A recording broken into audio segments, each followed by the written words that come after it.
Spanish Flu 1918. Viruses, Plagues and History, Past, Present and Future. Written by Oneida Powell. Narrated by Dylan Parker. Seasonal flu versus pandemic flu. Past pandemics. An influenza pandemic is a global outbreak of a new influenza A virus that is very different from current and recently circulating human seasonal influenza A viruses. Pandemics happen when a new, novel influenza A virus emerges which are able to infect people easily and spread from person to person in an efficient and sustained way. Because the virus is new to humans, very few people will have immunity against the pandemic virus, and a vaccine might not be widely available.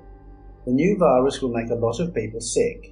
How sick people get will depend on the characteristics of the virus, whether or not people have any immunity to that virus, and the health and age of the person being infected.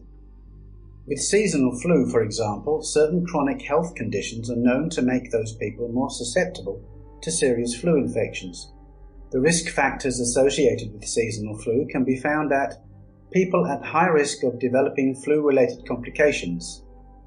Influenza pandemics are uncommon. Only one occurred during the 20th century. An influenza pandemic is a global outbreak of a new influenza A virus that is very different from current and recently circulating human seasonal influenza A viruses. Influenza A viruses are constantly changing, making it possible on very rare occasions for non-human influenza viruses to change in such a way that they can infect people easily and spread efficiently from person to person. Read more about pandemics in recent history. The influenza pandemic of 1918. The influenza pandemic of 1918 to 1919 killed more people than the Great War, known today as World War I, at somewhere between 20 and 40 million people. It has been cited as the most devastating epidemic in recorded world history.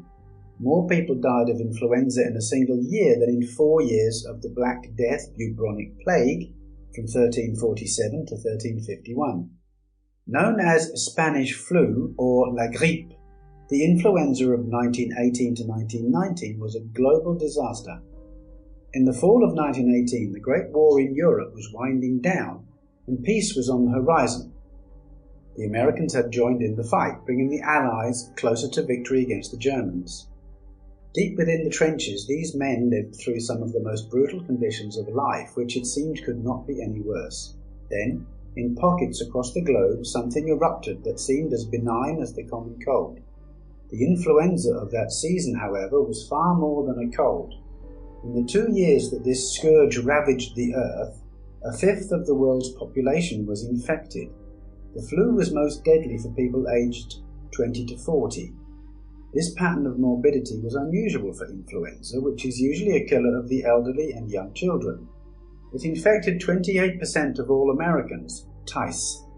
An estimated 675,000 Americans died of influenza during the pandemic, 10 times as many as in the World War. Of the US soldiers who died in Europe, half of them fell to the influenza virus and not to the enemy. Deseret News. An estimated 43,000 servicemen mobilized for World War I died of influenza. Crosby. 1918 would go down as an unforgettable year of suffering and death, and yet of peace. As noted in the Journal of the American Medical Association, final edition of 1918 has gone. A year momentous as the termination of the most cruel war in the annals of the human race. A year which marked the end, at least for a time, of man's destruction of man. Unfortunately, a year in which developed a most fatal infectious disease, causing the death of hundreds of thousands of human beings. Medical science for 4.5 years devoted itself to putting men on the firing line and keeping them there. Now it must turn with its whole might to combating the greatest enemy of all, infectious disease. The effect of the influenza epidemic was so severe that the average lifespan in the US was depressed by 10 years.